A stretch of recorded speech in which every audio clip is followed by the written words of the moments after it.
Secret friends, unite!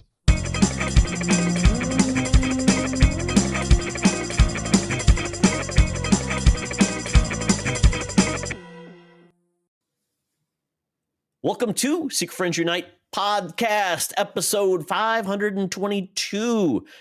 This is your guide to the geek side, and I am Todd Oxtra. I've got a mother visiting.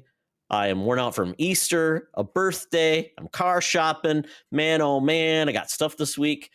Woo! My brain is boiled. One question. Is it your mother who's visiting, or did you just pick one up at the airport? A mother. I'm a mother lover, so I just picked up whatever mother came by. You know what? We're not going to finish the rest of that. Mother Cora Oxtra, visiting from Michigan, going to be 80 years old, which she tells me all the time. You know, I'm going to be 80 this fall. Like, yes. My mother's birthday is this week on Wednesday, 77. So we're gonna be. I think we might get out there this fall. So it's been too long. I know we're going to be out there this time next year. Because April loves cherry blossoms, wants to see him in DC on her birthday, which is April 4th. But I digress. Friends, welcome. We've got a great show. We're going to be talking some Star Wars, so I want you to get yourself ready now for the copious amounts of eye rolls that are going to come out off of Todd's little face. He's going to be like, I've taped my eyes. I will have no rolling. You know what? You should put on those big shades that really old people wear. You know, the kind that wrap around. Or should I just get the glasses where it's the fake eyes are showing? The Homer on jury duty. Yes. So we got that, and then we're going to be talking about the real buzz of the weekend, which is season 2 of The Last of Us. Oh my God! I was completely shocked because I was not. I did not. I was wondering, and we'll talk about that because I was wondering about that, whether you went in cold and free. Nope. You know, with as much as spoiler culture exists today, I think you have to find some ways to really, when it comes to the importance of steel yourself against it. But let's get in to talking about the fact that we do have some official new Patreons this week. This is very awesome. But we'll go through the process here over at patreon.com/secretfriendsunite. You can get exclusive shows, early shows, no ad shows, awesome Discord benefits. You try us out 7 days for free. Your first month can be 50% off. You can stay on board for as little as $2 a month after that. It's incredible. Lots of good stuff. Like our friends Derek Trevelyan, the figure dude. Francie, my wife's got a hair appointment coming up, and another Bad Movies podcast right around the corner, I'm sure. Luke Lore, Mr. Xbox Expansion Pass, my Uncle Tim. And then jumping into John Sedorf, the Phoenix Sisters Entertainment, Kelly and Crayley, Brendan Myers, Corey and HD, Matthew Keel, my buddy Kurt Krug, who helps us out with those great interviews. We got another couple of exciting ones coming up that you're going to hear on our Patreon pretty quickly here. And our friend Tanya Lee. And then Todd, our new people. I'm going to let you do the honors. Run through that list one more time. Absolutely. So we had our great giveaway sponsored by the Nice family. They took care of these 5 awesome people who entered and won. Chipotle Bear from the Nerd Chat, Famous Seamus from our own Discord, Cam the Movie Man, a guest on the Holocron Chronicles, Jay Newport 007, maybe the new James Bond, we don't know, but thank you for joining. And then Brian Osterman, a.k.a. the Prozac Man, a.k.a. Darth Prozac. I think we're going to bring that down to 1, so I think Darth Prozac, Charlie. He keeps Darth it mellow. Prozac will be where we go. I think it's a little bit fitting. So, but back up to the top, Chipotle Bear. Now, is he the only one being bestowed this honor this time around? Yes, this week we're going to do one a week. On every show, we'll do one a week. We'll get, if you are on the show, you get a power. On co-op mode, you get a power up. On, I believe, Code 47, you guys give them either a job or a race. Star Trek race. Not a race. Yeah. When you say a race, it sounds really ominous. A job or a race? I don't know. A Star Trek alien designation, as it were, yes. Okay, and then I think on Holocron, they get what a weird name, a Star Trek type or something. I don't know. Star Wars name. I was going to say Mark better know because I don't. random Star Wars generator name, right? It's the only. That's what I did when I was picking my both of my OCs, my Jedi and my Rebel guy. I had to use the name generator. That's how I got a name. I don't remember off the top of my head. Yes, but with that, Chipotle Bear will be the first new Patreon to get a power vested from the dynamic duo. I will start. So Chipotle Bear, since I know you like to eat food, you're an educator, like play video games, and you're a very kind soul. So your power will be to break out of your mold, swear, be mean and angry, and then rewind the clock so no one ever knows you did it. So it's almost like you get to vent, be the worst person you ever want to be, and you get to erase it, essentially, which is great. Because a lot of people have said, I wish I could have deleted that email after I sent it, or I wish I would have never said that thing about the friend and could have taken it back, or I wish I would have not ate that food because it was bad. So I wish the power to temporarily remove and delete. Wish I wouldn't have made those death threats against that politician. Yes, exactly. Oh my God. Well, I think this one's easy for Chipotle Bear because you put it right there in the name. I think that your superpower is you're able to mow down as much Chipotle more so than the average bear and have no ill effects. So really it dovetails a little bit into what Todd's talking about, but this one is very food specific. So you lumber into a Chipotle, maybe you smash through the door, you're a bear, everybody runs away, and then you have that buffet of ingredients there. You got a Chipotle Bear. That's what you're doing. Charlie, you're the whitest person in the world. Chipotle? It's Chipotle. Come on, man. Okay. Jose is a strong Latin man. Okay, so, Minneapolis, talking about how other people. I took 4 years of Spanish, dude. Man, I'm all. I took on 5. Boom. What do you think about Congratulations. that? Congratulations. You took 5 years to be bad at it, so there you go. Well, I took 5 years. That was 1 year in college, but it was 30 years ago, so I don't really know much. But anyway, all right. So next week, and then on all the other shows, we'll move on down the line. But Chipotle Bear, you can look forward to. You have to tune into the other shows to find out what all that other stuff is. So anyway, and to wrap up, we already mentioned the Nias family. Sean, Stella, and Henry are super duper Uber fans. We're very appreciative for you. Again, patreon.com/Secret Friends Unite. Try us out for free. 50% off your first month, and then stay on board for as little as $2 a month. So much content to be had. And with that, we segue into now, Todd, I was telling you in the pre-roll, this is synergy. This cover represents synergy. Now, this is the New Warriors, and it's from, without even looking, 1992. Damn, I was going to say 91. Well, the good news is you would have been buying this in probably November of 91 because it's the cover dates. But on this cover, we have our regular squad drawn by Todd's favorite artist of all time, Mark Bagley. Right, Todd? I know you love him. The Bag Man. But in just a couple of days' time, and it'll be out a little bit closer to the end of May, I am interviewing a Marvel creator known as Danny Fingeroth. He was an editor, he was a writer, and he wrote Charlie, he did not write this issue. No, but the way, if you let me finish with your big flappy jaws, okay, I will explain to you, as I told you in the pre-roll, he was the writer of all 50 issues of Darkhawk and Rage, who was also a member of the Avengers. So I don't really know how. I think he was an original Avengers character. It was weird because he was this young kid who got toxic slime on him, and it turned him into an adult with superpowers. That's Rage's deal, and I have a figure on my shelf too, but I don't have Darkhawk, which now I think I'm gonna have to start looking. But this was maybe the first time that the New Warriors added people, because they always had kind of this core group.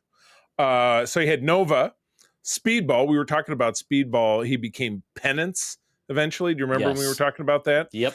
And then Namorita or Namora. I think it's Namorita because she's like Namorita, yeah. She's kind of like lady. She's like Skipper. And I don't recognize the character on the lower left with the crutches. Do you happen to know who that is? Crutchy? Oh my God, you're gonna get us canceled. Jesus Christ. Is it Silhouette? No, Todd. Is it Silhouette? Remember the Patton Oswalt classic, Patty O'Cripley. It would be Silhouette, Charlie. That's her name. Well, what does she do? Don't say something about the crutches, I swear to God. Silhouette. Let's see. Oh, this is an interesting. I'm trying to look for power, initiative, blood hunt, entry. Okay. She has dark force manipulation. She's able to manipulate the dark force for numerous purposes. Could not be more vague. So she's like Lady Darkhawk, but the color Silhouette. Well, and I was looking at Darkhawk today. I was getting my notes ready to talk to Danny Fingeroth later this week, and I'm reading about Darkhawk, and I'm like, I read his Marvel Universe wiki page, and I still don't know what he does. He flies. He's wearing a suit, but some kind of energy projection. I don't know. So the New Warriors. So this was kind of the first kind of stab at having like a Teen Titans kind of setup, like post like New Mutants or something like that. Do you think? I mean, how would you describe it?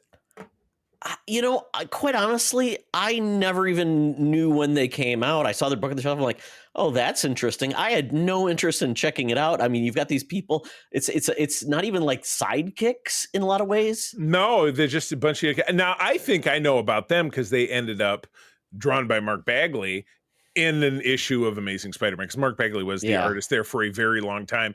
And Speedball's first appearance was in an Amazing Spider-Man annual. I think it was the Evolutionary War. And the artist was Steve Ditko, which was really unusual because Ditko was kind of in exile by the 80s. You know what I mean? So, but rounding out the team was Marvel Boy, who I think was a version of Quasar. So we had the Negabands.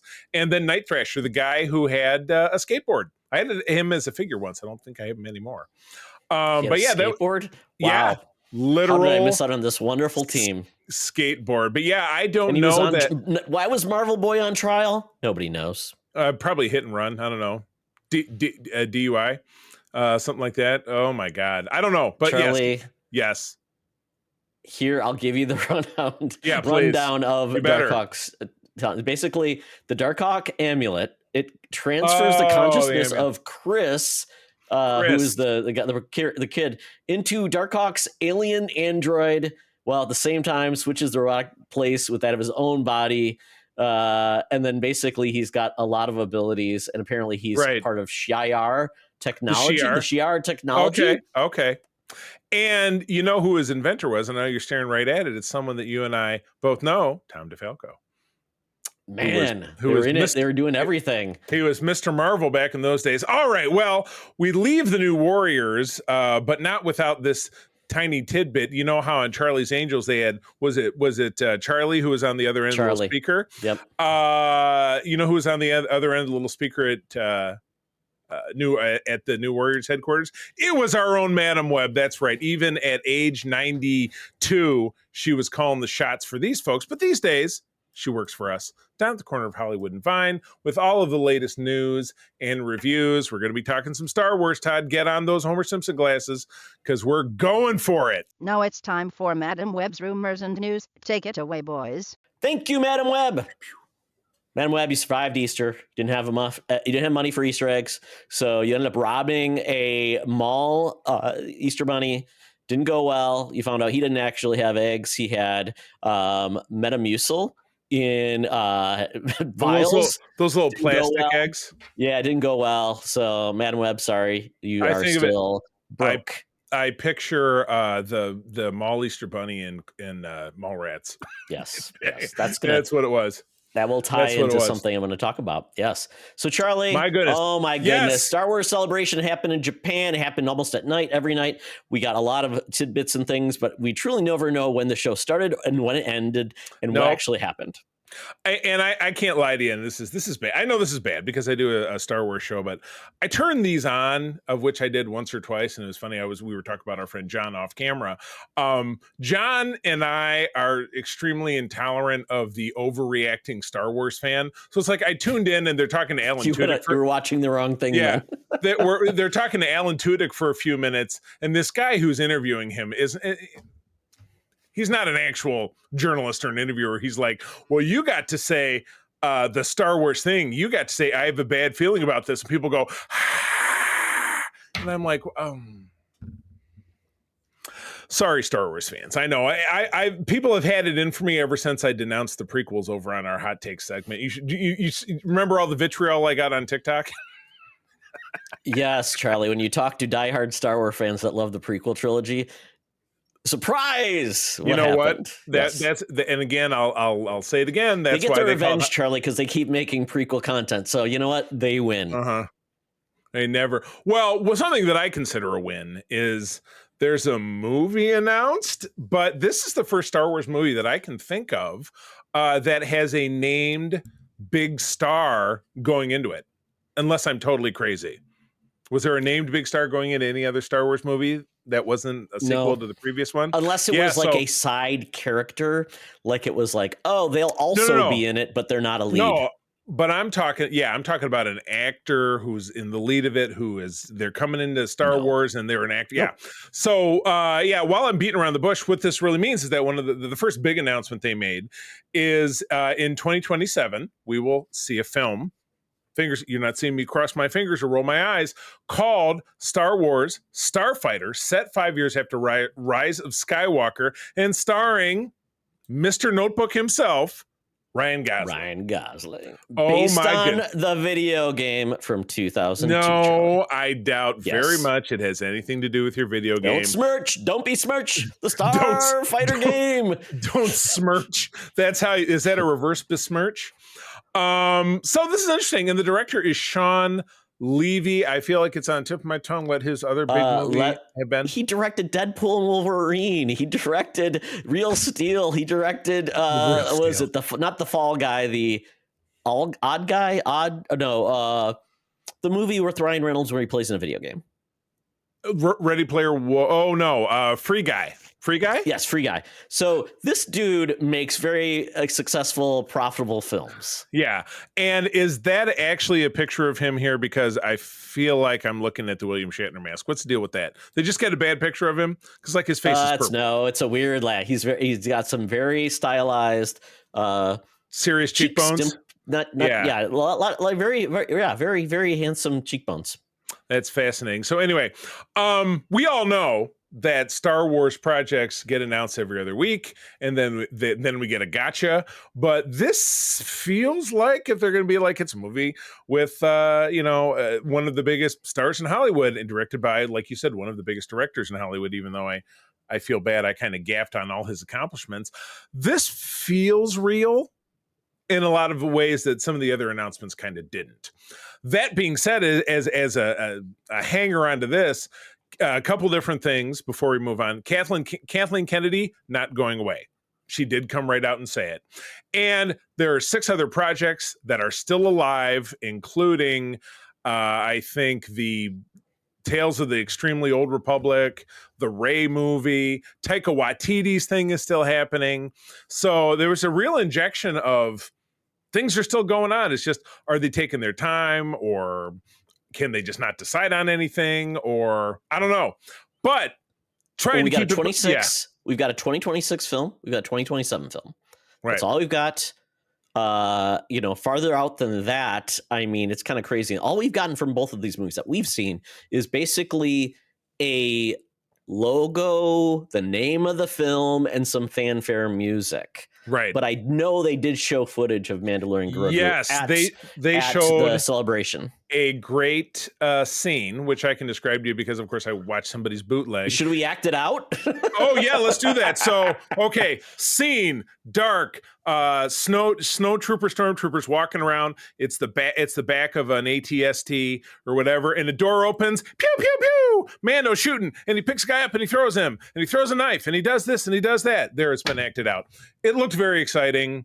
It's kind of what you really want out of Mando. Well, you saw it or you read it? I didn't see it. No, I saw it. Release footage? I saw it. The footage is out there? They didn't release footage, but somebody shot it on their phone. Someone's phone released the footage. It was a bootleg. But there was also a photo of Mando without his helmet on, meaning it was the one day Pedro Pascal actually had to be on set because he's too busy. Very true. He's too busy. Exactly. He only does the voice. He only does the voice unless he's got his helmet off. And then you know what? He could probably just get a green screen like I do in the podcast, take off his helmet, and say, "You done? Okay, boom. I'm going back to make something." Takes his helmet off, and he's Homer Simpson wearing those glasses. So that was super exciting. Jazzed about that. Good. Starfighter to me implies that it's going to have to do with starcraft like the X-Wing, that's my Star Wars. That's my Star Wars. Starfighting. Star Wars? I know, instead of just the talking wars. All right, so that's that. Todd, other thoughts before we move on to the next thing?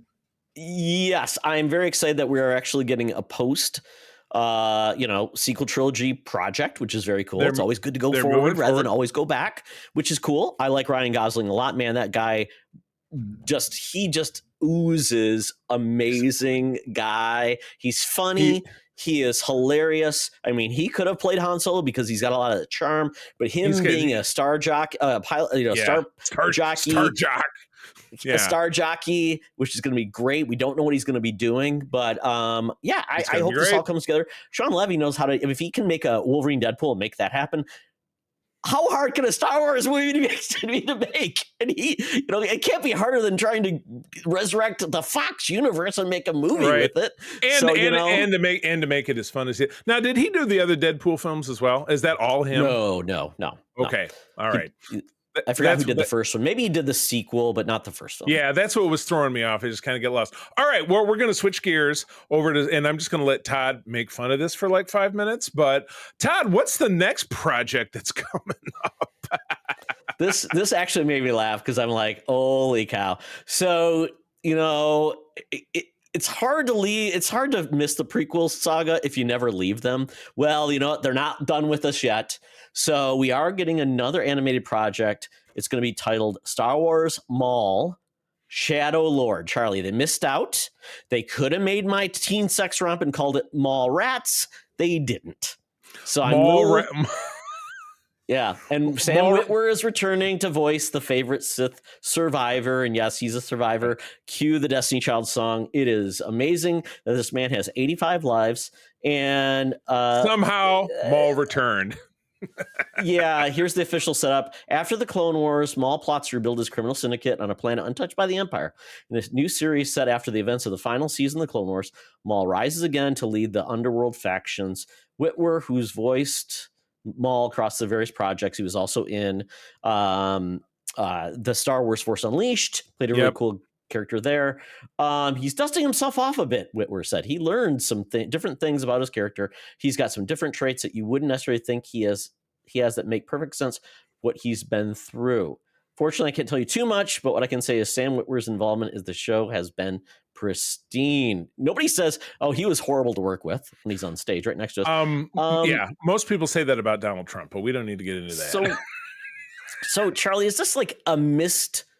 and they do say it's a surprise appearance in the solo Star Wars story. So would it make sense to just do that like in that era? Here's kind of my misgivings. And again, I know I'm playing with fire. I know that a lot of the Star Wars community probably hates my guts, and that's okay because I actually had somebody in that comment call me a younger boomer, which is hilarious. No, I'm a younger boomer? Like an elder millennial. So it's exactly. A pre-boomer. Yeah, you're a pre-boomer. Yeah, pre-boomer. Yeah. I'm a pre. Yeah, exactly. Okay, which I'd be boomer. Yeah, if I was born in the 60s, but I wasn't. I was born at the end of Gen X. So here's the deal. This just really, we're kind of treading on the same ground here. Clone War. What happened after the Clone Wars was Bad Batch. And Todd, even though you didn't watch it, I really enjoyed it. I know it's not your jam. Clone Wars, you hate it. I get it. That's cool. We don't need to talk about it. But then that went into, Rebels kind of leaped over the portions of Solo. He appeared in that. I just feel like this is going to be like, all right, now I'm going to build a criminal empire, and like it's going to somehow end in what you saw in Solo, because the part of him in Solo was just worthless fan service. It did not contribute anything to that story, which is why like a Yoda showing up at the end of The Acolyte. Exactly. It's just I hated it because, and again, my biggest problem was if someone had never seen anything after Maul got cut in half at the end of episode 1, they would be like, wow, that guy looks like Darth Maul, but it can't be him because he's dead. Which he wouldn't. And then, he went on, and then eventually Obi-Wan kills him on Tatooine at the end of Rebels, right before he kills Luke, blah, blah, blah. So I can say, and, and I'm sure I'll have to talk about this again with Mark, and I'll probably say the same thing. Just move. I can't believe I'm in Todd's camp. Just move on. Just move on. It doesn't have every single day of every single second doesn't have to be filled in this 19-year gap between the end of the prequels and the classic trilogy. It doesn't have to be done.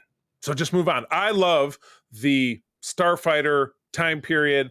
I love, even though it's an in-betweener, I love the Mando time period. That's 5 years after Return of the Jedi, but it's still very fertile ground because it's this 30-year window, where a lot of different shit can happen. But it's not that way here. You know what I mean? Yeah. It just And feels Vince and Charlie, it feels inconsequential. It doesn't feel like the stakes are super low because what's going to go on? Yeah, I What's mean, gonna Star Wars stick? has been around 50 years now, right? Yep, Close to 50 years. yeah, And at this point, 48 years, yeah. it's like we've spent a ridiculous amount of time in this era compared to everything else we've gotten.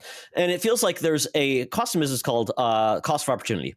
So basically, you can invest in something, but you may be missing on an opportunity elsewhere. And I just Right. feel like when they take resources away from something new and different and do in the same ground, I feel like their opportunity to expand a fan base or grow it in a different way, or maybe bring back people that have that may not be interested in a certain era. I feel like they continue going down that path. And Yeah. Darth Maul doesn't seem like a light and airy character. He seems like more of the standard, like, dark guy. He's going to kill people. He's going to do crimes and things like that. I'm like, who is that really for, except for the audience that already likes it? And it's like, you're just giving them more of that versus saying, what's for Charlie? What's for Todd? What's for my son? Maybe who's not that into Star Wars anymore. What could be for me? That's cool. Yeah. And it's a very, and then when you look what they're doing in animation, they don't do anything else really. They do Visions in this. And it's like, guys, branch out, do something else. Give me the OT. I know we keep saying this. Give me the original trilogy characters in animation post Jedi. Do something fun.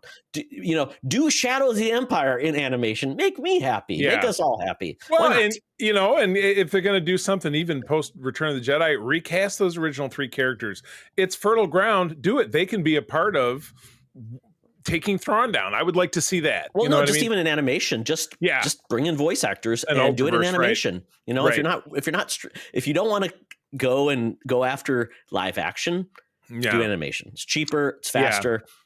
And it's easy to do. You can always explain it away as a what if, exactly. So, all right, let's burn through these last couple of things. Sure. Todd, did you see the Rebuild the Galaxy Lego Star Wars thing that gave us Darth Jar Jar last year? Does that ring a bell? I never did. I've heard might have been okay. I don't know. It was okay. Maybe. Well, sure. There's going to be a sequel, which also might be okay. We finally find out who Sigourney Weaver is playing in Mando and Grogu. Like I said, there was a bootleg clip. It's probably still out there somewhere. I think, you know what? Spend 5 minutes looking for it. You'll be glad you did if you find it. But she is going to be and I don't know that she's an X-Wing pilot per se, but she's going to be a pilot because lots of people wear that orange jumpsuit, but there's other colored jumpsuits, and I don't know if they decided that. Like Zeb, you see Zeb, who is from Rebels, he's in a big blue jumpsuit. I don't know. I should do some research. But anyway, there's a photo of her wearing that great orange jumpsuit, of which I have one myself. And so that really fires me up. And she's sitting next to droids, because there's nothing in Star Wars without droids. So that's Charlie, cool. You missed a story. No, well, I skimmed. Ahsoka, oh yes, Ahsoka. season 2 updates. Yes, yeah, confirming Rory McCann replacing the late Ray Stevenson as Baylan Skoll. We knew about this already. They were friends in real life, so that's awesome. Admiral Akbar, I feel like we saw him in season 1 in that council scene. Was he in there? Sure. With the one jerk ass senator guy, and Hayden Christensen back. Which Did he say after it was done? He said, "It's a wrap." No. They said can't do that joke anymore, can you? They had to cut it for time.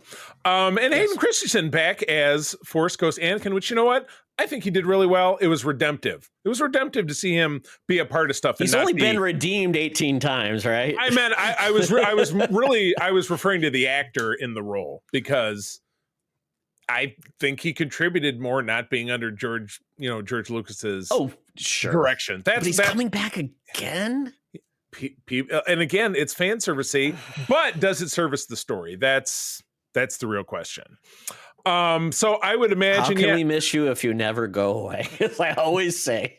This is Admiral Akbar will be back, and he will be going head to head against Great Admiral Thrawn, like a fist fight, because he's got those big lobster claws. I would like him to see him do more than just stand and say something, because that's essentially his whole Star Wars career. Yeah, because the Mon Calamari. Yeah, you've never seen them do. I mean, they swim. I haven't seen him sit or walk. Well, he's sitting right there. Does he have tendrils? They have like claw hands. If you like, I have a figure of him. He has big claw hands. Oh, so he's Dr. Zoidberg. Why not? Exactly. Woo, woo, woo, woo.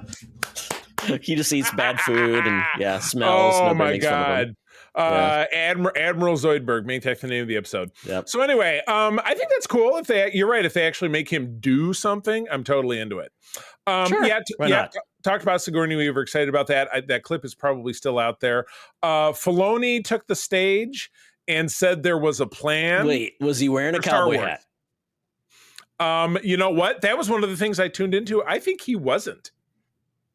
Maybe he was wearing a baseball cap. I don't know. Yes, he has said, it says, while Marvel is scaling back and DC is rebooting, Star Wars has been in a strange cinematic limbo since Rise of Skywalker hit theaters, to which the response was, for me, it's all about the story and the talent. Who are the people leading these and how Lucasfilm can help each creative be a bit unique, which is kind of the opposite of what Kathleen Kennedy does. Creative sounds like filler. Yeah, exactly. Yeah, right. So he says there's a plan, there's stuff happening, and as I mentioned, James Mangold, that's the pre-origin, like Origin of the Jedi, the origin of the Jedi. Yep. Yeah. The Rey Jedi story is Charmin Obaid Chinoy. And Filoni's feature will be set in the New Republic era, will tie together Mando, Ahsoka, and the other shows of that time. Taika is happening. Simon Kinberg is still happening. So things are in motion, but he's the Wizard of Oz, I guess. Well, he's the Star Wars creative CEO, I think now. That's his official role. Yep. Like, he's the guy that he does the shots. He's the he's the Dave. Well, I don't know if there's an equivalent of creative CEO, but that would be like Jim Lee at DC for the comics, and it would be James Gunn, creative CCO, Chief Creative Officer. Yeah, there you go. Yeah, absolutely. So, well, we'll see what happens. And we will. And April and I have a tentative plan, and this is more about where it is as opposed to this event. To be in Los Angeles in 2027, and this is her birthday week. She said she wanted to go for the next Star Wars celebration. But anyway, I'm more excited to go to LA. But that's where the next one will be, and that will coincide with the 50th anniversary of the franchise and with the release of the Starfighter film we were just talking about. So that will be a very exciting time for Star Wars. So that will be a big deal. All I have to do is I got to take big earmuffs like this one so I don't hear the other people hooting and hollering. And Charlie, you're going to be hanging out with 110,000 people. You'll love it. Armpit to armpit of smelly people wearing lots of robes in LA. You will love it. It'll be very exciting. So anyway, that's a wrap on Star Wars Celebration in Japan. Todd, you think they missed anything? Was there anything that you'd have been like, gosh, I wish they would have done this or that or whatever? I still think it's silly that a lot of stuff doesn't get released. They're in Japan. How many people can go? Just show us all the stuff. Is it really that we're going to overreact to something that's not looking finished? We will anyways when we see the trailer. Just show us. Well, it's like I said, the stuff ends up out there anyway. So yeah, just let it go. On somebody's phone that always looks great. Yeah, well, you know what? It got me to seeing it. But all right, what do you got? You sprung this one on me. I had no idea, but there's something new about the X-Files. What's going on? So I didn't know much about this either. So we know the X-Files has been, not rebooted, but it has been reincarnated several times with the main cast. And now we're hearing that Ryan Coogler is actually going to be an EP of a new take on the X-Files, the reboot / spinoff. So it will be, a fresh start, maybe taking pieces of it for inspiration, but this will not be pairing up the people we all know. So apparently, Chris Carter met with Ryan Coogler along with Gillian Anderson to talk about kind of like, hey, what, and because he wanted to learn more about like, hey, what do you feel is critical about the X-Files? I love the series, but I want to hear it from, some of the OGs. Yeah. And it's kind of cool that Coogler finds this a property worth going after. The dude is very successful. He's made the, rebooted Creed. He has been tied into Black Panther. He's done some side projects. And I'm really impressed with what he's done. So the fact that they're going all in with him, a high-end talent that can really see, just taking something from the past, like we said, took Rocky and brought it up to a modern age with a different take.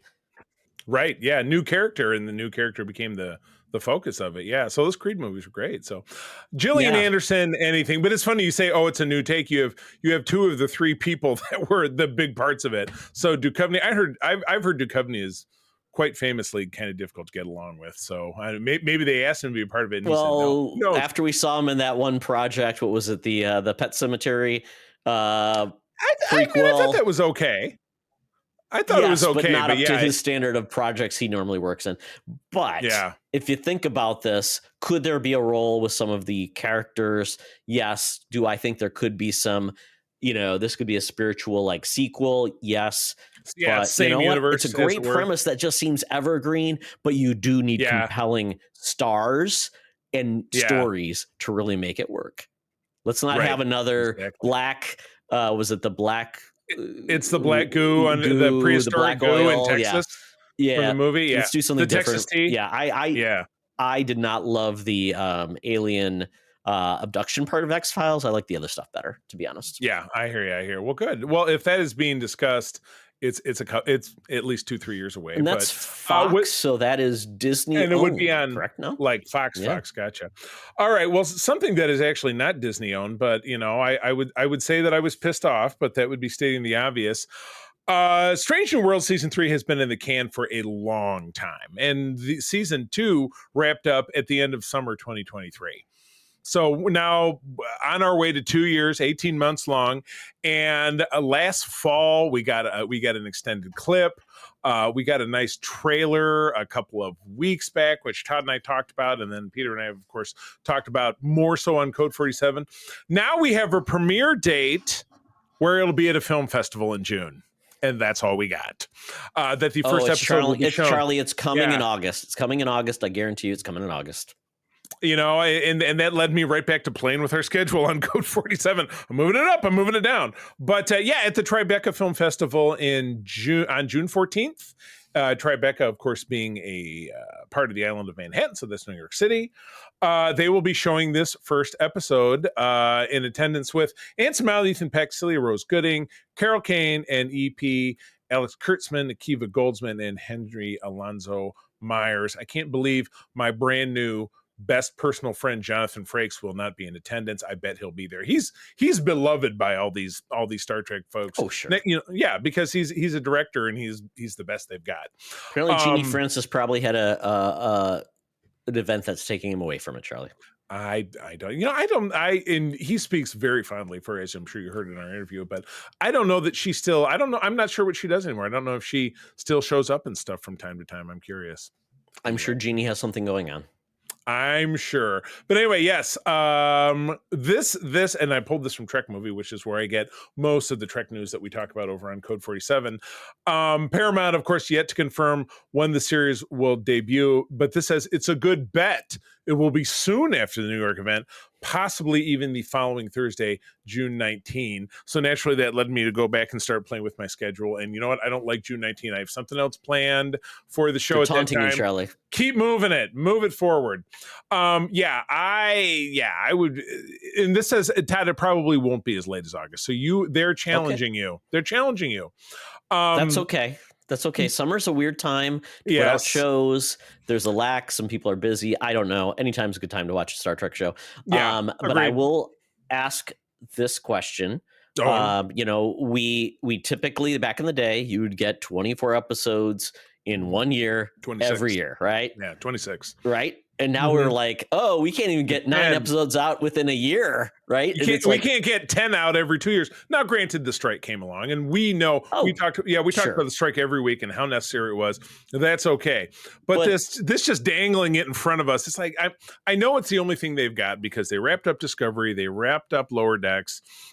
When Frakes was on with us, he did mention that the first season of Starfleet Academy is in the can. They were doing final analysis and probably reshoots to get it out. Can or production still needs to happen on it? Like done, filmed. Oh, okay. Here, you didn't see me doing the little camera. So maybe this is their goal to say we don't want to have huge gaps again, so we want to make sure when we've got something dropping, we're going to have something ready to go. Right. I am curious what their approach will be on how they do this, because it's frustrating when a show goes away, it's got some momentum, then it's like you don't know when it's coming back. So and as you know, season 2 ended on a massive cliffhanger, life and death situation, and again that was now 18 months ago. So yeah, it's a drag. It is a drag. But anyway, very excited to have it come back. Starfleet Academy will definitely be in 2026, which is fine because, yeah, you're right. Got to kind of stretch it out. But that teaser trailer that we saw several weeks ago looks like so much fun. And so very fired up. I just don't want another musical. Todd Charlie, and I did not react well to that musical. Just gives you more time to watch a rewatch of Section whatever it was called. I will never, remember what it was ever it is banned from us ever talking about it again on the show. It doesn't exist. It's already left my brain. I don't remember what it's called. Section something. Section 27. There you go. Sure. All right. Well, that takes us out of the news. Todd, how did you beat me there? It was like you were always there. You're at the Geek Easy right now, but I'm not. I'm here. So I got to grab an Uber. It's pulling up in my driveway because I'm at home in my home studio. It's a beautiful car, but he plays the AM radio, which is so weird to me because it's always the same station. It's Todd's Yacht Rock, and it only has one commercial, and it sounds just like this. Hey, Secret Friends Unite, let me tell you about Zencastr. We use them for our show, and now they're supporting us. Zencastr is now the all-in-one solution making podcasting easy. It's the ultimate web-based podcasting solution. Provides high-quality audio and video podcast production and hosting. With a full suite of professional tools, podcasters can seamlessly record, produce, and publish studio-quality content, all from one dashboard. Being a creator has never been easier. And we chose Zencastr because of the ease of use, high quality output, and it makes it super easy for our guests to come on. We had multiple solutions we tried before, and Zencastr has just been the best fit for us. Why Zencastr? It's now super easy to record a podcast with Zencastr. Log in using your browser and start recording a high-quality podcast right away. Record studio-quality sounds and up to 4K video with your guests. Feel a sense of zen knowing Zencastr's multi-layered backups ensure you always have your recordings in the highest quality, even if the connection is unstable. Have you ever worried what you sound like? Zencastr's post-production process makes you sound buttery smooth. It automatically removes those ums and ahs in your recording. It removes those awkward pauses in conversation too. Set the right podcast loudness and levels while reducing background noise with a click of a button. So if you're interested in making an easy, high-quality podcast just with the click of a browser button, go to Zencastr.com/pricing and use my code SFU1. You'll get 30% off your first month of any Zencastr paid plan. I want you to have the same easy experiences I do for all my podcasting and content needs. It's time to share your story. Now back to the show. Talk nerdy to me. Talk nerdy to me. We're sitting in the Geek Easy. Cover bands play and drinks are poured, and we are getting our nerd on this week. Kind of a mixed bag of things, but one of the things that's in a bag is a Bondsman. And we've got a new series on Prime called The Bondsman. This stars Kevin Bacon, and he's kind of embracing his Tremors past, where he did like a goofy, over-the-top action film with Fred Dryer. They took on graboids, but in this instance, he's a kind of a dirtbag bounty hunter. Right, gets killed on a job. I was like, yikes! They went right to it. Yeah, first couple of minutes. Yeah. Now, I have a question. Tell me if I'm wrong. Is this maybe one of the few television things he's ever really done? Because he was in the Guardians thing, which was a short. I'm trying to think, and it's funny because something I'm going to talk about when we get down to my stuff might actually answer this question. But I don't feel like I've ever seen him in anything else that was like a television series. Certainly not the star of it. But Good question, because ultimately, he's from an era where TV was not something TV that and most film actors did, and now because Kevin Bacon is where he is, he didn't need to do that. Man, what is this this page is really bad because like Kevin Bacon's credit apparently on Wikipedia only goes to 2013. Oh, what is this nonsense? You just do a drop down. You can keep going. Oh no, I'm just looking for anything like 2010s, and that's where it stops. Like, okay, you did stuff after 2010, so this is a bad bad website, anyways. But no, I don't think he's done much on TV. But obviously now the tone on TV is a golden age. It's a great place to get really good scripts. But yeah, for him to do something that quite honestly I would say is, B tier, goofy, supernatural, it's fun, crime of the week, fun stuff doesn't happen. I think he enjoys this again, and he is. He's kind of a ne'er-do-well dad. His wife is left Jennifer Nettles for another dude. Yes, Jennifer Nettles. She's a country singing gal and at a club, and her boyfriend's a weird Boston dude, and it's just weird. And we find out. I mean, this whole episode 1 is all set up and everything, and I'm digging this. It feels like Supernatural with Kevin Bacon just taking on for the Winchester boys. I dig it. It was fun. I enjoyed. I think we've watched 3, but like everything, you get lost in the Myra shows. The let's try. Like I do everything I can not to pick up another show because there's just too damn many of them. If you can do that and just finish it out and then do it, I'm in the boat where I I watch one episode, so I'm gonna get distracted and watch something else. And that's the beauty of the modern era with seasons of 10 shows, because you can actually finish something and then move on to something else and not be like, as long as it's not dropped all day one, because then you're like, okay, what else dropped day one? I like this show better. I think as time goes by, a lot more of that is going away, which is a good thing. So I totally agree. So okay, I think this is I think this dropped all in 1 week on Prime, which is weird. Okay, that's weird for them because they will do like a 3-episode drop, and then like with Reacher they do like 3 and then they'll do the other 6 or the other 6 or 7 they'll drop week by week. What does it say? I don't. And let's see. I'm just looking up the episodes right now. Everything dropped on. It's got 8 episodes, all dropped on April 3rd. So it's weird. It's done. And it is weird because it seems like with a star like that, you want people to find the show, and just tune in, and just have a good time. Yeah, because what's the benefit of putting it all out there week 1 and when something else will distract you from it? Is the question is like, well, it's Prime, they don't really have to care because it's Amazon, but that it really defeats the purpose, because people, especially, they're trying to cut back on their spending. So it seems like, well, then maybe you should stretch out your things so you have more headliners that aren't just getting displaced by the next headliner. But you know what? They want more minutes. So they want to spend another $300 million on a bad movie starring The Rock and Ryan Reynolds, probably. You better believe, but not Ryan Gosling, because we love him. No. Well, that leads us into the show that we are going to wrap up. Yep, and got a big complaint from our own Kurt Krug about this one. But I said, Kurt, you got to think about it because it's television. He says, oh, what a letdown! They just set it up. I'm like, they absolutely set it up because we know there's going to be a season 2. They've got to. They got to give you a hook. And they did. So I can't say there'll be spoilers when we talk about this in the next 5 minutes, but we are going to talk about Daredevil Born Again. Its season is over. It will be back next year with another 9 episodes. So be prepared.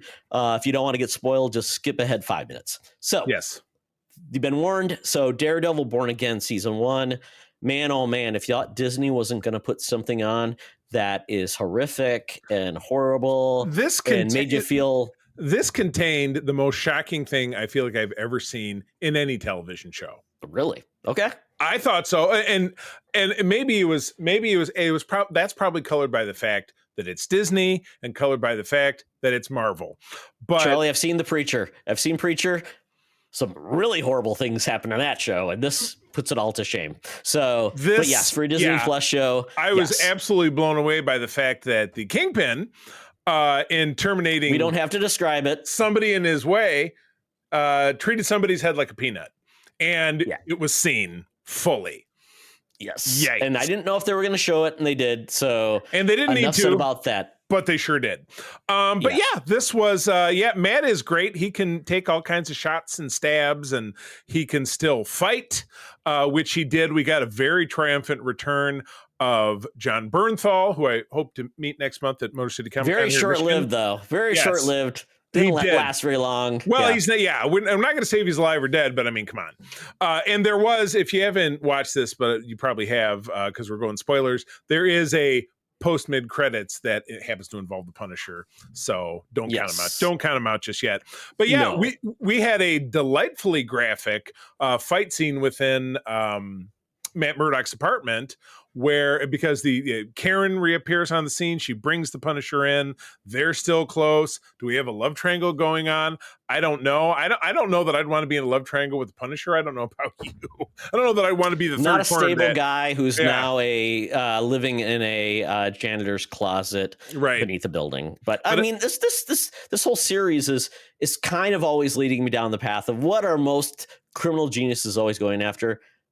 A real estate deal or something. Lex because Luthor. that's what this is Lex all has come Luthor, down baby. to. Yeah, Yep. essentially, Kingpin, he does show his true colors. He essentially has gone after to be the mayor to cut through red tape and take over a port so he can essentially, apparently this port is now it's like the DMZ where you can do anything Right. in this port because of Yeah. a law from 1855. It was you can beautiful. bring money, It was drugs, or whatever. It was Yeah. it was the Port of Tortuga. It was like Pirates of the Caribbean, Red Hook, New Jersey or New York. So Yep. yeah. So then at the end of it, Karen and Daredevil said, well, we're going to have to put together a squad to really take him down. And a lot of long, meaningful glances as the camera pulls out. Daredevil's girlfriend of the season, who's very hot, by the way, goes to work for the Kingpin, but as the mayor, so she's not on his side, but he's got Karen back. The Punisher's locked up, but he's probably not going to stay that way. Hint, hint. And then fade to black. So they teed it up where it's got great momentum, just like Strange New Worlds did when they wrapped up their second season. But at least we know that this, because images keep getting leaked of season 2 in production. Yep. We know that it's happening. And Well, they already filmed it. They already completed it. Oh, They so it's filmed like this done. It's all in the together. can. And that's why this is coming out next year, a year apart, whereas Right. we're not getting like the 2-year gap, which is great. Yeah. From what I heard, Disney wants to do that going forward. It's like Wicked. Film things back to back. Do it like Yep. a movie, or more than a movie, really. Maybe. And one of the things that has me interested in see where this is going to go is essentially with 9 more episodes to go to tell the story. You have Kingpin fully more villainous than ever. Oh my God. And Vanessa all in being villainous. So bad. And Matt is finally retaking where he's going to be and what his role will be. But the interesting part will be, Charlie, are we going to get Defenders Part 2?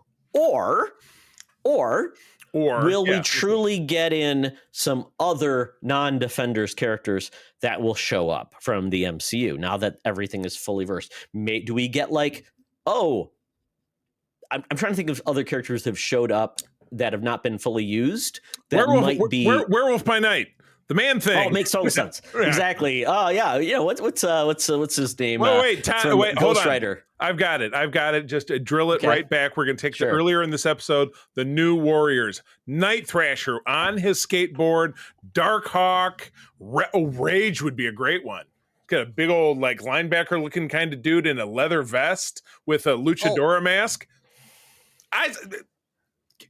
Cash the check. Send it to me. Well, the funny part is because we did have a crossover with Kamala Khan's dad. I'm like, well, you're not going to bring in Miss Marvel to this bloodbath. It's a little dark. It's a little That's what I'm dark. saying. It's like such a weird miss of But who could help out. Kate Bishop is already tied in because her almost one swordsman. stepfather is locked up in the dungeon where Punisher ends up at. So I'm assuming, yes, so we'll probably get the swordsman involved somehow because he was shown to be a vigilante. And then maybe we do get, Luke Bishop, Cage. What the hell is he, what's Luke Cage doing? He's gotta protect, he's running his club up in Harlem. But yeah, and hints of, Jessica Jones, Kristen Ritter coming back, which would be great.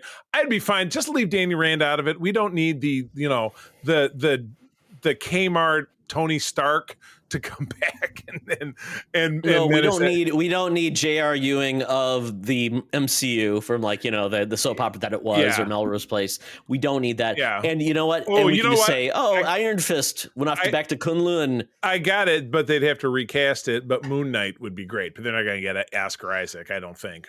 But Moon Knight fought at at the nighttime in his white outfit. But that was his deal. Where was Moon Knight from? He was I can't remember where he was a West Coast Avenger for a while, but I can't remember where he originally. In like England or something? Egypt. Yeah, it was Egypt because But why would he just show up in New York out of the blue? That's the thing. Who is a New Yorker that should show up? Spider-Man. Excuse me, they can't do that. But that'll be great. Bring in Spider-Man. How about Agent Venom? I don't know. Bring in who's a lower tier Spider-Man? Well, you can't even bring in a Spider-Man character. Which is funny because what's Stiltman up to, or what's Machine Man up to? Bring them into, or the Leapfrog. Oh yeah, bring him too. Yeah, so, Speedball. I'm just trying to think of who's been introduced that just hasn't been used. And it's like throw him into. Yeah, so they dredged something up from the backwoods of the previous series. Echo. Anyway, Echo. Bring an Echo. Bring an Echo. She could kick some ass and have some fun. And she already hates Kingpin. She tried to shoot him in the eyeball. Yeah. All right. Well, I'll lay odds on that. All right. Well, we will find out this time next year. All right. Let me go through a couple of quick crunches.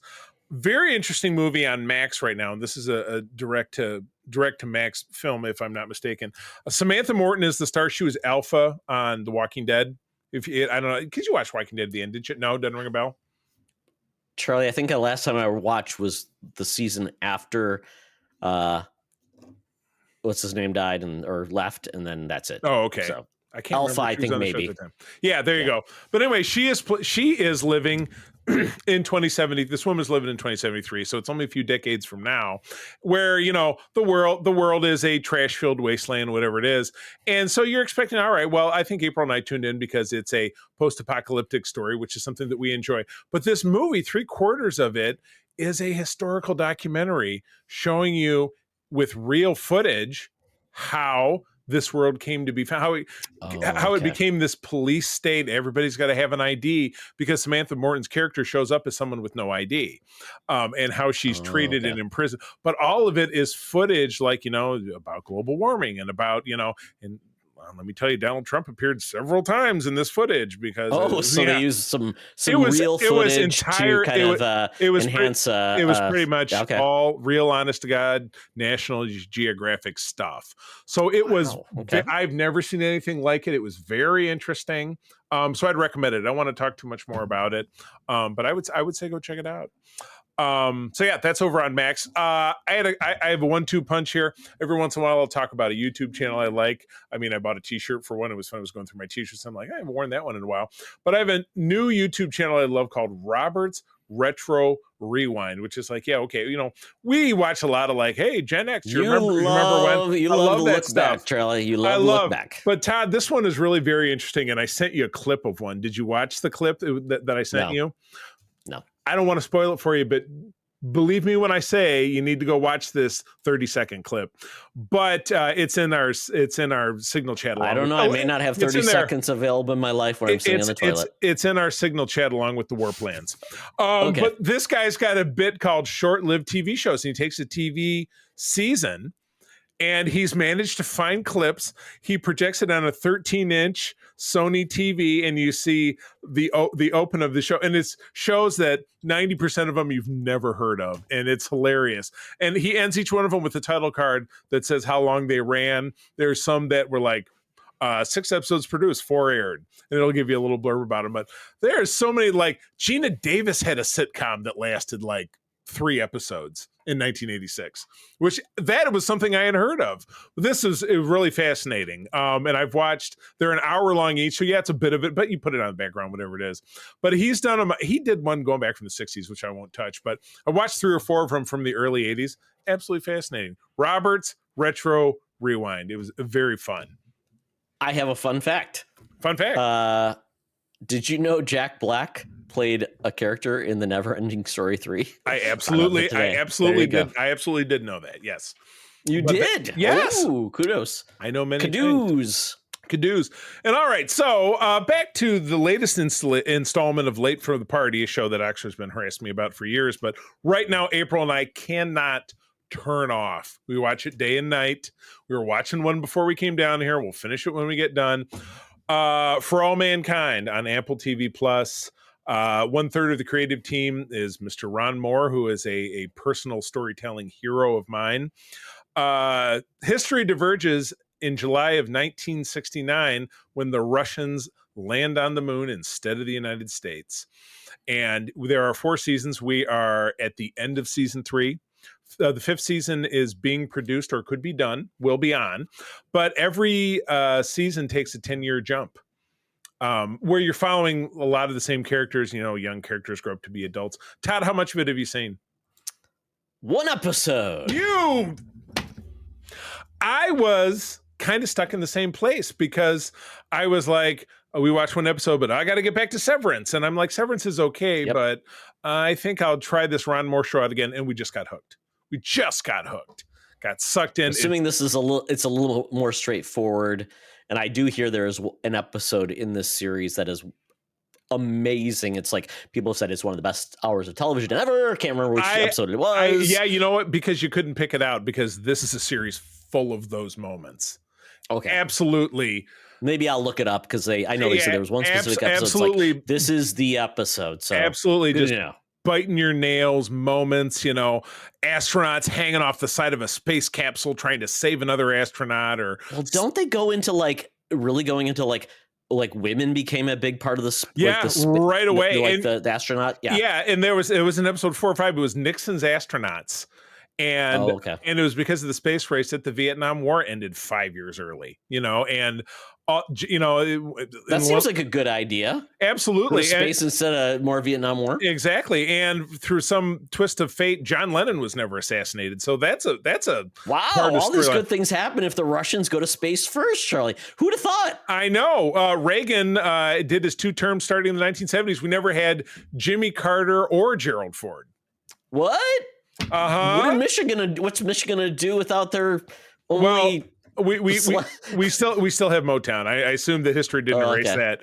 But anyway, Apple and Kid TV... Rock never became a rocker. The ICP, they became Peace Corps volunteers. It just keeps going. That's what happens in season 5. Kid Rock's president. I hope not. Oh, no. Oh my God. But anyway, so Todd, you've said it very accurately more than once. Apple TV Plus. They don't produce a lot, but what they do produce is fantastic and quality over quantity. Very good stuff. So I put it to you. Go watch some more of it. You'll be glad that you did. I'll have to see if I still have a subscription. It's the one I cancel, and I'm like, I'll come back for this show. Well, you'll be green at the gills with envy. April got one that was $3 a month for like 3 months. Oh, sure. Yeah, you got to get it at the right time. You got to make sure you're canceled for like a month. Yeah. I know our friend Brian is a huge fan of a lot of the shows on Apple TV Plus because he's not overwhelmed by it. There's not a lot of buttons to push. There's not a lot of technology involved. It was funny because we signed up for it for like get a week for free on Prime, but then I had to go through Prime. But my remote has an Apple TV Plus button, so we let that lapse, and then we got this new deal. Because all you have to do is hit the button. Exactly. It's totally worth it. Put a reminder on your phone. Put a reminder on your phone. All right, well, that wraps it up. We are out of the Geek Easy. Todd, I have my phone out. My Air Qantas app is open. I am ordering us up our tickets to Land on Under, where Hologram Tina and the mutants are waiting to give us counseling to get through the first 2 episodes of season 2 of T-Lou, The Last of Us. Let's do it. Welcome to another edition of Thunderdome! Thank you, Tina. The mutants have been gathered for a topic or a game to be entertained. And this week we are talking about The Last of Us Season 2 after its first 2 episodes have debuted. Hold on. Got to do this. That was my shock and awe at the end of the 2nd episode, but we're not there yet. Talk to me. We are not there yet. We are going to be going all spoilers in on The Last of Us. Obviously, I can't do too much because I don't want to spoil Charlie either. Because can't do that. He has not played the video game Last of Us and see the rest part of two. us, because I'm not saying that we will. I know that we own the disc of the first one. I know April played it for a while. I know she got stuck at one point and she was like, F Yes. this, and never went back to it. And that's It's very common, I'm sure, with a lot of people who not dabble easy. in video games. Yes, exactly. So Exactly, because it's a different experience, and that's where I feel like I'm glad I now get to see how it's played out in a show. right. And I'm curious what they'll do, because I'm like, I don't know if this was their best way to do it, but you know what? We'll see how it goes. They did do it. Yes. Yeah. So I believe this season, I brought out the wiki. We are getting only 7 episodes this season. Yeah, we had 9, and April and I have watched the first season. It's our favorite show, and we have watched season 1 3 times, I think, in the last 2 years. Okay. Because we love it that much. And one of them, we watched it, we finished it, and we were saying we're just going to watch it again right now because we were so sucked in by it. Just absolutely such an incredible story. Yeah, it's interesting when I look at the credits for season 2. Craig Mazin, who did Chernobyl, he did episode 1. He directed 1. He has wrote every episode of The Last of Us. And then Neil Druckmann, who's the creator of Last of Us in video game form, comes in at the end of the season. But then we got Craig Mazin written episode 2, but Mark Mylod, who I don't know anything he did, but he's a British dude. And if you watch the end of the episodes, I always love their what happened. And they talk about the characters impact. Yeah, and it was funny because we don't normally, but we did for this one because it was just jaws on the ground. And we're like, is something going to change? And all of a sudden what happened will be undone. One thing that I did, because I was on the road so much more back in 2023, as opposed to who I am now, is I was subscribed to the After Show podcast. And so when this came back on, that popped back on my phone. So I've listened to both episodes, and they're about 30 minutes. And it's the names you just dropped. It's those dudes talking about the episode, and definitely gives a lot more depth. And both that today, which I listened to today because I was home today, and then the after part to the episode last night were just like, okay, everybody take a beat, take a breath. That just happened. Take it slow, because I can't remember a time when something like that happened that I was so affected.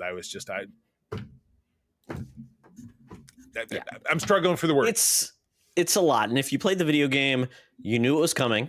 Mm-hmm. And if you didn't, you didn't. And unless you looked and wanted to read story beats of the game, it was kind of a surprise. And it is interesting, the Last of Us podcast, Troy Baker, who leads that, he played Joel in the video game. Yes, Ashley, correct. He does. Ashley, what's her name? Ashley Johnson is who you're thinking of. But yeah, he tips off Abby, because he's the host. He says, my name is blah, blah, blah, and I was the voice of Joel in the game.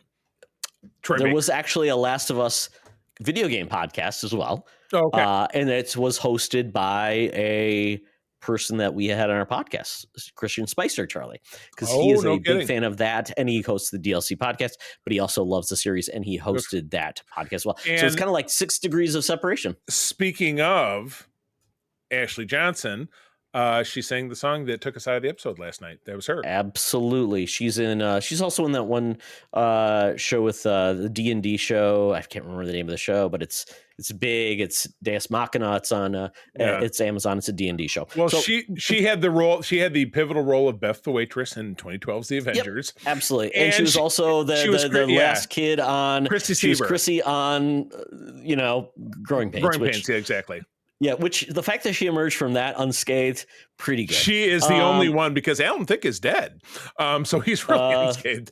Joanna Kearns, I don't know what hell happened to her. And Kirk Cameron, obviously, we know what happened to him. And then Jonathan came out as, is he alive? Jonathan? No, I know he came out as gay. That was on Who's the Boss. So now you're talking about who am I forgetting? shows. Oh, Ben Seaver. He probably is drunk and joined a MAGA cult. Probably maybe? So. And then, Tracy Gold had eating disorder. Anyway, we're not talking. Okay. Well, anyway. This is not a Growing Pains podcast. Yeah, exactly. But let's get back into this. So, so obviously, Last of Us Season 2 takes place after Season 1. 5 years. It's 5 years. Basically, Joel and Ellie are now living with his in the compound back in Jackson Hole, Wyoming. There you go. And then they basically rejoin them. Everything's going well, except that now Ellie is an insufferable teenager. She is. Think about how obnoxious Anakin Skywalker was in episode 2, and then take it, multiply that by about 1,000 times, and put in all the effing and jeffing and all the swearing. Oh, and she thinks she's invincible. She thinks she's the greatest thing since sliced bread. So not only does she have an invincibility complex, she also thinks that she rules the roost. Right. So, yeah, I wanted it many times. I'm like, yes, I know this is. I just wanted to. You wanted I to, just. I wanted don't to know what slap to in do. that mouth. I'm like, I felt bad for Joel because Joel's like now dealing with this and I don't know why Ellie's behavior is like this. I think in some ways maybe Ellie knows the truth and has just never come forward because she's giving Joel some grace. I'll tell you what, this is what I think, and whether this plays into the game or not, I'm not sure. We know that there much like every 10 episode series that exists now, one of them is a flashback episode, and we know that because we've seen Pedro in other footage that we've not seen yet that takes place in the springtime. So they're in the forest, whatever it is. Think back to the trailer where you've seen him, and then you also see this long painful shot of her saying, "You lied to me." Yes. So yeah, yes, she is that way with him because she does know the truth. It's obvious. It happened. If it happened the previous spring, or if it's been several years, who knows? But so she we'll knows. get to that. Yeah. And I knows. can't remember in the game where that emerged, but yeah. And then she does address that in episode 2 with some like, hey, regardless it is Ellie and Joel, he'll always be this for me and I'm this for him, and we will get through this. We're complicated, she's saying to her friend as they're going off. Absolutely. So episode 1, if we get into this, Charlie, essentially we fast forward, like we said, back to Jackson. Yep. We're kind of in a normal state. And everybody's kind of just going through the motions in a lot of ways. Joel is not happy, kind of living his life, but he's being Joel. He's going through therapy. And let's not forget the fact that he's 60.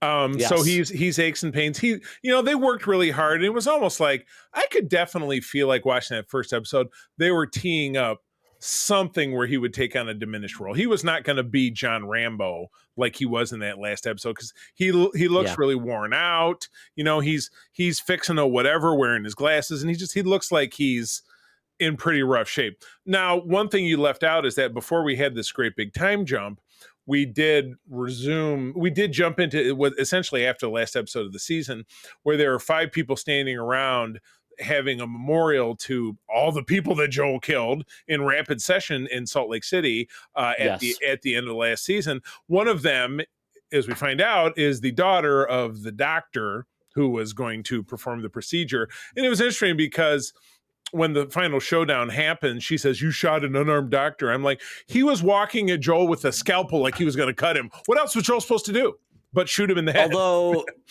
he got a scalpel and Joel's got a gun. I mean, right. Joel could have sucker punched him. Or it's a doctor. You could have shot him in the leg. But yeah, probably like didn't. They did with Joel, because they were kind and kind people. Kind people when they get shot in the leg with shotgun. Well, let's not get ahead of ourselves. But yeah, I got a feeling, the first episode was kind of, they stole, and maybe this came from the game, maybe it didn't, but they absolutely lifted we're going through a grocery store. That came from an episode of The Walking Dead where somebody fell through the roof and walking around, and one of them's chasing. So it's like, I'm like, okay, well, I was saying to myself, well, maybe we're just getting off to a slow start and things will pick up. But the first episode there wasn't like a lot of whiz bang moments that really made me feel this was original or different. So I thought, as opposed to the beginning of the series with that first episode, which was like, oh my God, all this stuff and the world's coming to an end and there's a plane crashing in the middle of the street and all this different shit going on. So I was somewhat dubious at the end of watching that first episode, but my God, by the time we got into swing, it was the calm before the storm, a literal storm that went all the way through, because they're in the dead of winter. They're in Wyoming, in the mountains. It's like Yellowstone up there. It's bad. It's really, really bad. And so anyway, so I was somewhat skeptical watching episode 1. I'm like, well, is this going to pick up, or are they going into a sophomore slump? Is it not really going to deliver? But holy cow. It is a lot. And this is where it is interesting because you do kind of focus on episode 1 all about Ellie, her place in Jackson, what she's gone through and where she's going to be. Kind of like she feels herself as kind of a invulnerable person. She is a leader and she gets to say things others don't because she feels like she's gone through things others haven't. And she has a secret she can't tell anybody, but she feels cocky. So that's where she is in a spot that it feels very awkward for her, but she's trying to find her space. And that is where you get the relationship between Dina and herself, which leads to a very flirtatious. We don't know where this is going to go. We already know that Ellie has, expressed feelings for another girl, and that didn't end well. So maybe she's hesitant to come forward. Like, hey, would anybody love me? Because anytime I've loved someone, they've died, and it's happened multiple times. Little deep yeah. So we do get more of that relationship with Dina, and then we do get a huge blowout in a very much a teen event. That I don't want to go too much into, but it's a very touching event where Ellie is basically then find out that there's someone that she likes, and they have a very heart-touching moment, which ends horribly because there's a guy who calls it out, which does happen in the game, which is all about like he's saying, "Hey, don't want that," blah blah blah, and Joel comes to the rescue, and of course, like a lot of kids, when your parents do something that embarrass you, now you put the focus on them and being a jerk. Yeah. They made the very good point about the guy and the slur that he uses. He says, "Think about if all social progress that we know of ended at 2003, and so attitudes that existed back then would be even more hardened by the fact that everybody's bitter and life sucks and everybody's traumatized. So most people are just going to be nasty." Older people are going to be even meaner. So, there's no canceling online. You're just canceled in person. And although you think like, well, where the world is at currently, is that stuff really even matter anymore? So it becomes like I wouldn't this think and so that, and it's like, although you'd be like, well, you should be having babies because we ain't got enough babies. And are you going to have some babies? Yeah, it comes down to babies, Charlie. I guess not. Oh yeah, well, apparently that's the current line. But anyway. Yeah. I did want to hit on like to your one point though, when they were doing they're going on patrols, it's part of their life. Ellie is doing the thing. When they did go on the one patrol, this is where I got so frustrated with Ellie because she does feel like she's bulletproof and she puts people at needless risk because she can't get hurt. And getting attacked. I mean, she can still, get shot or break a leg or something. But people could sacrifice themselves for her because of her recklessness, which is just frustrating to me. Right. And we do find out that the infected, the clickers, whatever you want to call them, are evolving. They're getting more dangerous. They're mutating. And there's that whole the reason what leads us into episode 2 and the siege that happens is that as they're going through and doing work restoring stuff, they're cracking open an old clay pipe which is all filled with growth. Well, some of that growth is live cordyceps, and as we learned back in season 1, it's a communication network. Right, exactly. If you step on it, it's like piano wires, you know what I mean? So it'll vibrate down the way. And like you said, speaking of evolving, apparently these clickers, they're still a biological organism to the point that they can be frozen. So they start using other clickers as insulation and they hibernate. And they get activated by steps on the ground and also the cordyceps being triggered within Jackson Hole. So that's what leads us into the massive sequence of attack that happens in season 2 where Jackson. Now that did not come from the game. It's Jackson Hole, Wyoming, isn't it? Yeah. No, it's just funny. That leads us to Jackson Hole. It's like, we're in a Jackson Hole. We're in a Jackson Hole. Help me. Yeah. But that was not from the game in that way, right? That was a little bit more of a deviation. So, yes, in the game, you did not have the tack on Jackson. Okay. You had primarily Joel was going out on a patrol and Ellie was going too. And then you had Joel ending up with Abby Yeah. and then running into each other. He was helping Abby get back, and that's where there was no like, I got to get back because everything's on fire. It was just, it led that way. And then Ellie was notified that, oh, Joel's missing and we need to go rescue. Joel and Dina are missing, and that's where it's there. So it seems like there was lesser stakes in the game at that point. It was really focused on that story point. But in this one, you had the dichotomy of, we had our team that we love is at risk, and then the whole compound, which we just got to know, is at risk. Right, it's exactly. like, what's going to happen? Everybody. Yeah. So one of the 5 the bad guy gang was Danny Ramirez from the MCU, the Falcon. So we had an MCU hero as a flipped bad guy. Is terrible, but yeah, you're right. So there's all these moving parts. Like you said, Joel is out on patrol with Dina. They end up coming upon this Abby who was stalking him because she's the one who wants to kill him, and that's what she's been thinking about for 5 years. And she falls down a mountainside and she awakens all these infected, these clickers, and they're chasing her and almost like hibernating underneath. Yeah, exactly. piles. Yeah, exactly. So like I was saying, but yeah, they still need warmth, so they absorb that from having like a canopy underneath. But they're chasing her. It's a huge mass.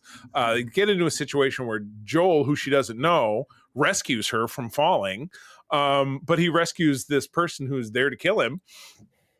And she leads them back to Abby leads them back to the hidey hole where her friends are waiting, and then they sabotage them. They knock Dina out with some drugs. They said, we're not going to kill her, but this is going to knock her out. And you're there in a situation that you see in every TV show ever, where it's like, oh, the odds are terrible, but at the last minute, somebody's going to be standing over him with a knife, and then a gunshot will happen, and he'll be fine. Well, what happens instead? Oh my God, it's crazy. Oh my God, Charlie. And I was looking at the back in the walkthrough of the game. There was the horde broke through, but it was tied to where Joel and Dina were. Right. They didn't go down that path. So they did include a horde, and that's where Joel rescued Abby, and they went back to the chalet. But in this instance, man, oh man, the fact that you get this new bloater that's involved, and it kind of made me think of like Game of Thrones, because like they're doing everything they can. They've got like oil, they've got gas. They shoot these things down to blow them up. Hit bullet points through the gas barrels to then explode them, and it's amazing. But then you do have these facilities. It's not concrete; it's a lot of like wood, so it can be barrage. But man, you see these screamers or these clickers just run into things. They squish each other, and then you get this bloater who's there, who just decides he's gonna go right through the wall. And they've got a game plan, and you feel for these people because they do have a lot of artillery, but they also have a lot of women, children, and infants, and as much as they can prepare for it. They don't have a tank and a howitzer and 50 caliber machine guns. They've got some and trucks. Yeah. They've got some flamethrowers, but they don't have that type of artillery to take on that type of attack. But you do like that they've survived other attacks. So they do know some tactics to do. Basically, get off the streets, go up, go down, but do not be there. And even that can go astray. And then, I tell you, man, I really love Tommy, his leadership, taking on that bloater last minute, doing what he can. And you do see basically how they survive this thing, and releasing the dogs is kind of like the turning point, right? I like that. And that was amazing. The hounds, Mr. And I'm like, don't kill those dogs. Don't let those dogs get infected. But they're going ham because they don't care. They're just going in there, and the guys can't offend them. Yeah, it's in I Am Legend that the dogs can get infected, but I guess not here. So that's a good thing. Well, I think creatures can get infected, but I think the fact that they're on offense, they're not going to get attacked by these creatures. They're just going to go after the necks and kill them. And they did, quite well. And that bloater, man, he was scary, but took him down. Yeah, it was one of those. It was like that last punch, like it was Indiana Jones fighting the fighting the mechanic guy in Raiders of the Lost Ark, where he is like one last punch and that was enough. No, I was thinking of when Indy was fighting the Russian in the ant pile. Remember, and it was like one last punch, and then he fell backwards. Yeah, that was. You do think though that fungus would not be highly effective in a frozen environment, but maybe it's that they get out into some type of temperature that they can activate. But I always thought fungus needs like high humidity and things like that. But the fact that it still exists, you would also think the flamethrower would be the most effective, because that's how they clear, brush with fire and stuff like that. Oh yeah. Yeah, you would think that would make it more. But yeah, so we start to wrap things up. Like I said, we're back at the chalet, and this Abby has just beaten Joel to a bloody pulp. The first thing she did was shoot him in the leg with a shotgun and have her associate tourniquet it so that he wouldn't bleed out, so that she could because she's gonna make it go on. She takes woods, and again, I'm not an avid golfer, but was that a 5 wood or a 5? That was 5 iron, wasn't it? That she was smacking. I thought it was a driver, but I'd have to go back. No, yeah, was it not? Okay, I didn't pay that close attention to that. No, if it was the driver, that would have been open over a whole lot faster because of the big head. But an iron is a little skinny one. But he's she got to the point where she broke the shaft, and she's just whopping him, and that's when Ellie finally shows up, and you're like, I'm thinking all the cliches. She's got her gun, she's gonna get the drop on him, and she'll turn things around. Well, she doesn't. They take her down immediately. They start beating the shit out of her, and her face is down on the ground, and Joel he has one eye open left, and you can see the life oozing out of him. And the main guy, so I don't know if they're in a relationship or if he's sweet on her or whatever, but he feels like they're confidant, very close confidants. So she's like, he says to her, just finish this, and she takes the shaft of this shattered club and just jams it into his neck. He's dead. And April and I were just, I can't believe they actually did it. This character who through life and limb, and you think he's Rambo plus, Rick from The Walking Dead, and he's every indestructible. He's Jack Reacher. He's Jack Bauer. He's indestructible. And nope, he's old and he's dead with a golf club sticking out of his jugular. He's gone. And Ellie is just, and they leave. First of all, then she starts screaming, I'm going to kill you. I'm going to kill you to Abby. And instead of what the smart thing for them to do would probably have been to grease her, but they just walk away. So she then, drags herself over to Joel and is just laying against, his dead body and crying. And well, I mean, and then you have the after effects of Dina was drugged. At first, you thought they might kill her, and they didn't. Well, thankfully, right. And yeah, the people leave. They got their revenge. They did what they said they were going to do, and they left. They didn't do anything else. So I'm like, in that instance, okay, I guess they eye for an eye, even though it was an eye for an eye because Joel killed 16 of them or 18 of them, right? And they took him out. But then you get Ellie now, who has no context to this. We will find out though that obviously she knows a little bit more about this in the future, but she doesn't really care. Yeah. She doesn't care. She doesn't know. She doesn't care if anybody else dies along the way, but she is going to protect her vengeance because this is her world. Yep.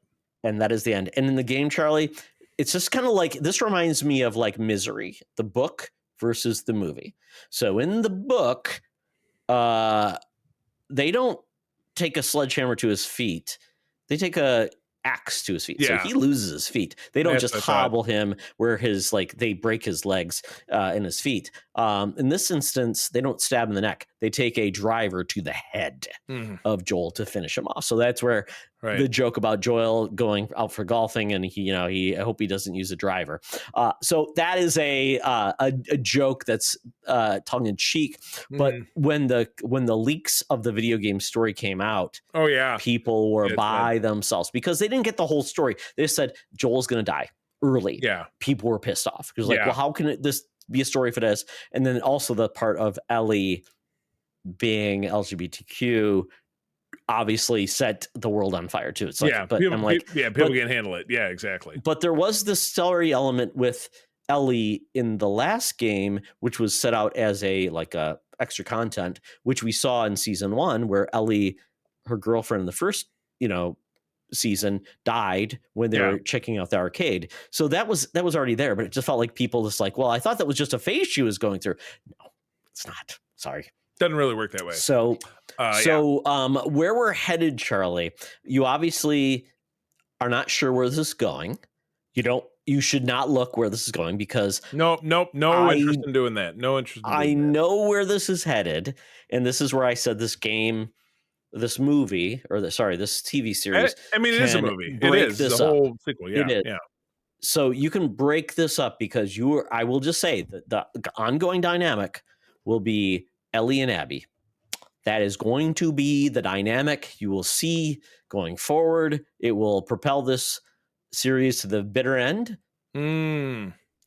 unless there is more added to this and it goes beyond just the story. But Ellie and Abby become a huge part of this, and some people are huge fans of Abby. Some people are huge fans of Ellie, and then you get those fandoms. There is another controversy with Caitlin Dever playing Abby, where Caitlin Dever is not like just huge and bulky. In the game, she's they show her to be like she's like bulkier. She's like the She-Hulk, is what you're saying. Yeah, basically. Exactly, because they basically said she decided to be prepared physically when this altercation was going to go down. But yeah, and it is interesting because Tommy gets to become a huge part of this story, which is great, because he's an amazing character, his wife. And I will see, it is interesting because we did not get the takedown of Jackson Hole in the game. Yeah. So because of that, I am curious to see where that part of the story goes. So it's going to be really interesting. I am very happy. In some ways, I'm like, they put almost too much into this episode. Yeah. But it seems like people that aren't aware of it are very happy with it. Maybe? I don't know. I would say so. I mean, and again, any type of entertainment that really sticks and it really is lasting has an impact, because it does something exceptional, or it does something unexpected, or something that tugs at the heartstrings, whether you're crying or laughing or whatever it is. So this really did deliver. This was one of the really genuine surprises I feel like I've seen in a long time in almost any show, because it defied any kind of trope, any kind of action trope, which even this show has done, like, oh, somebody got saved at the last minute, you know what I mean? So I'm invested. So if you're not watching the show, sorry if you've listened to this, but just so you're in the know, this is on Sundays, 9 p.m. Eastern on Max. The first season was 9 episodes. It's an easy watch. You'll want to go back and watch it several times. But yeah, as Todd said, skip the game until this is over. I will be. And then, maybe, this time, 3 or 4 months from now, maybe I'll go grab a copy of the game at GameStop. Well, GameStop is still around, by the way. Well, the hard part is, if this is going to be 2 seasons, you have to wait till season 3 is done before you can watch it. Unless I say, Charlie, you asked me, like, can I watch some of it? I'm like, yeah, watch the first hour of the cutscenes. That's it. You're okay. Then you're over. That's all. You may have to ask me what is safe to watch. I'll be fine waiting 3 to 5 years. But anyway, tune in. But that's the show. All right. Yeah, thanks for joining in. My goodness, it's been quite an adventure. Todd, where do people find you out there? They find me on the threads at Toxtra, at Secret Friends Unite, on the Blue Sky, at Todd Oxtra, at Secret Friends Unite, at our Discord, and also Secret Friends Unite, or patreon.com/Secret Friends Unite. Oh, Mr. Blue Sky. I am at those same 3 threads, Blue Sky, and Instagram as at the C3, TheCeeThree. I also spend a heck of a lot of time at our Secret Friends Unite Discord, because that is where all the fun and geeky chats are going. You can find us there. You can ask us questions about the show, and we will potentially address them, read them on the show. Don't forget, we also have secretfriendsunite@gmail.com. If you'd like to write letters, write us there. We would love to answer your questions or get your comments that way. And again, patreon.com/Secret Friends Unite. 7 days for free, 50% off your first month, and stay on board for as little as $2. It's a hell of a deal. But with that, thank you again for joining us. I'm going to tell you that sharing is caring, and to keep on trucking. Be the hero, not the villain. In a truck. The truth is out there. This podcast is part of the Secret Friends Unite podcasting network, available on Apple Podcasts, Spotify, and podcast services around the galaxy, as well as video on our YouTube channel. You can support Secret Friends Unite by becoming a Patreon member, get bonus programs and more over at patreon.com/secretfriendsunite. Join our Discord community for even more discussions on all things geek. For all the latest updates on Secret Friends Unite, make sure to follow us on Threads at secret.friends.unite and visit secretfriendsunite.com. Find our merchandise at TeePublic and Redbubble. Thanks for listening, and may the Force live long and prosper.